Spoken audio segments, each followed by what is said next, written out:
Hello दोस्तों, नमस्कार। स्वागत है आपका हमारे YouTube चैनल आर के वास्तु टिप्स में। आज हम इस वीडियो में बताएंगे किन महिलाओं को नवरात्रि का व्रत नहीं रखना चाहिए और धन प्राप्ति के लिए उपाय और कौन सा कार्य हमें नहीं करना चाहिए। मान्यताओं के अनुसार कुछ महिलाओं को नवरात्रि के व्रत से हमेशा दूर रहना चाहिए, नहीं तो माता रानी आपसे से क्रोधित हो सकती हैं और आपके या आपके परिवार के साथ कुछ बुरा हो सकता है। आपका पति किसी संकट में आ सकता है।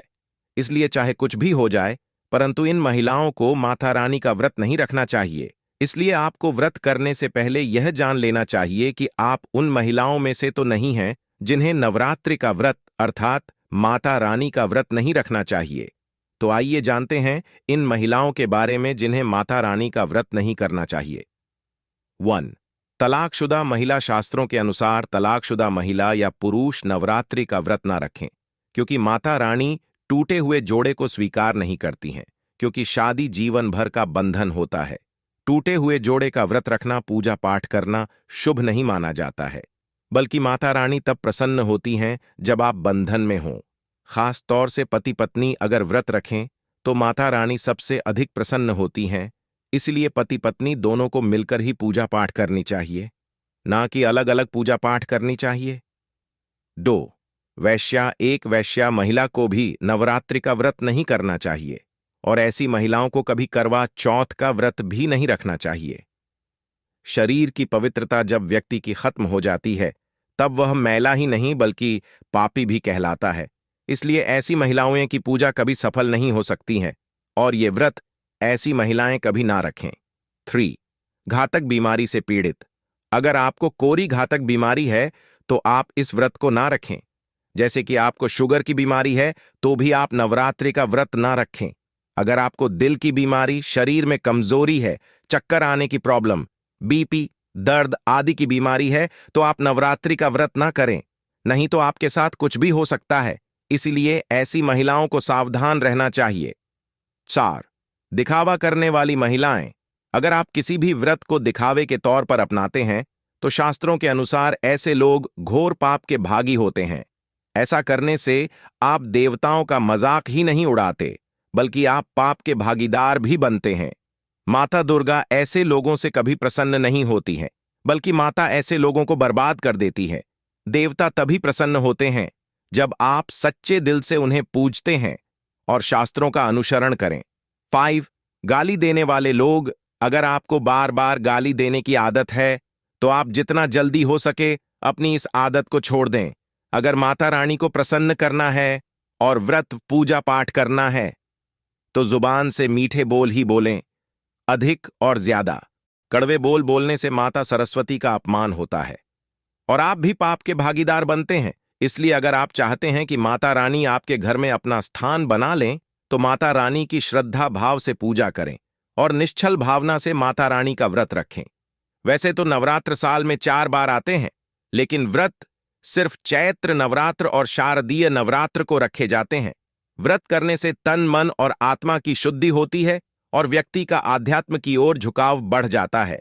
नवरात्र के व्रत करने से शारीरिक, मानसिक और धार्मिक दृष्टि से भी लाभ होता है। नवरात्र का व्रत वैज्ञानिक दृष्टि से भी खास माना जाता है। इस व्रत को करने से शरीर स्वस्थ रहता है और पाचन तंत्र में भी सुधार होता है।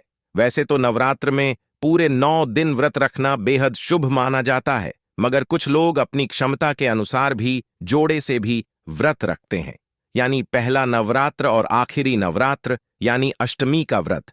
जो लोग बीमार रहते हैं वे एक समय फलाहार करके व्रत कर सकते हैं और जो लोग किसी भी प्रकार से व्रत करने में असमर्थ हैं वे दोनों टाइम फलाहार करके भी व्रत कर सकते हैं। व्रत करने में पानी का अधिक से अधिक सेवन करना चाहिए। इससे आपके शरीर में कमजोरी नहीं आती और नमी भी बनी रहती है। वैसे भले ही आप कुछ देर अधिक सो लें तो कोई बात नहीं है, लेकिन अगर नवरात्र का व्रत करते हैं तो आपको ब्रह्म मुहूर्त में ही सोकर उठ जाना चाहिए। पूरे 9 दिन ब्रह्म मुहूर्त में उठें और नहाएं। इसके बाद सूर्य देव को जल दें और फिर अपने घर के पूजा स्थल या मंदिर में जाकर विधि विधान से मैया की पूजा करें।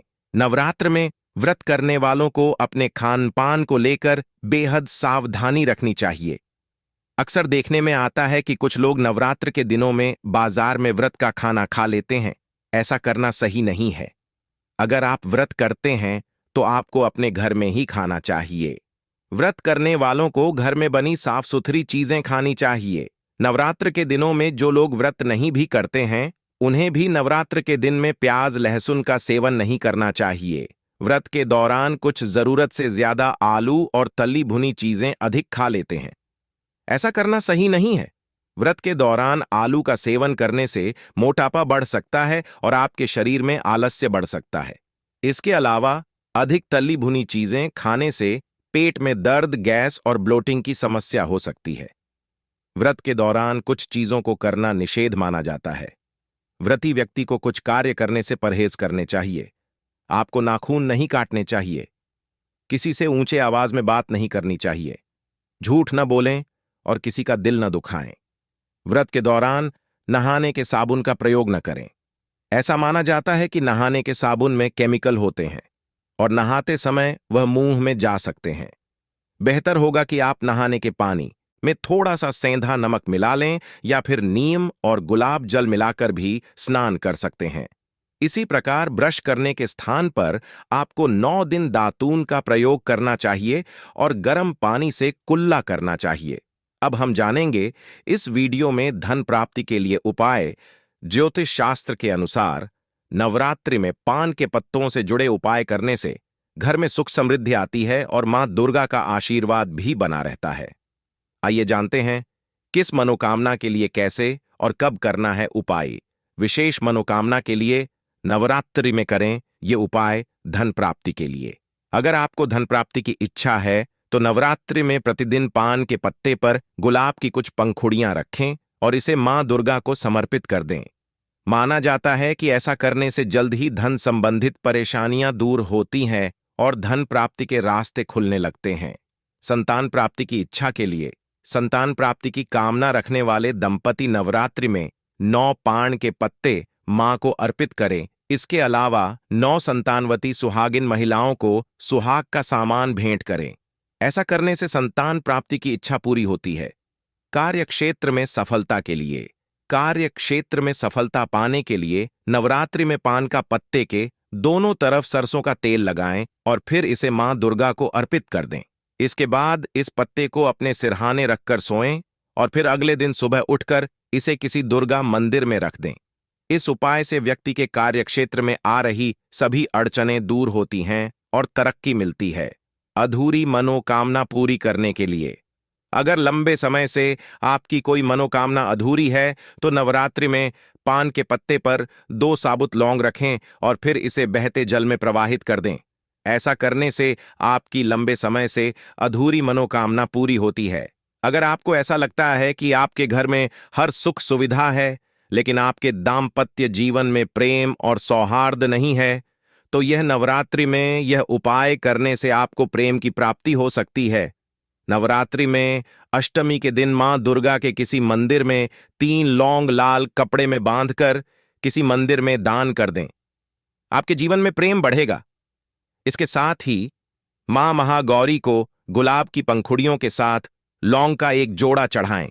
उसके बाद इन पत्तियों को अपने कमरे में रख लें और लौंग का जोड़ा चाय में डालकर पति को चाय पिलाएं। मां दुर्गा आपके जीवन को प्यार और खुशियों से भर देंगी। अगर कई जगहों पर इंटरव्यू देने के बाद भी आपकी नौकरी नहीं लग रही है तो नवरात्रि में लौंग का यह उपाय आजमा कर देखें। नवरात्रि के पहले दिन लौंग का एक जोड़ा अपने ऊपर से 7 बार घुमाएं और उसे मां दुर्गा के चरणों में अर्पित कर दें। उसके बाद नवमी के दिन फिर से यही उपाय करें। आपकी नौकरी में आ रही बाधाएं शीघ्र ही दूर होंगी।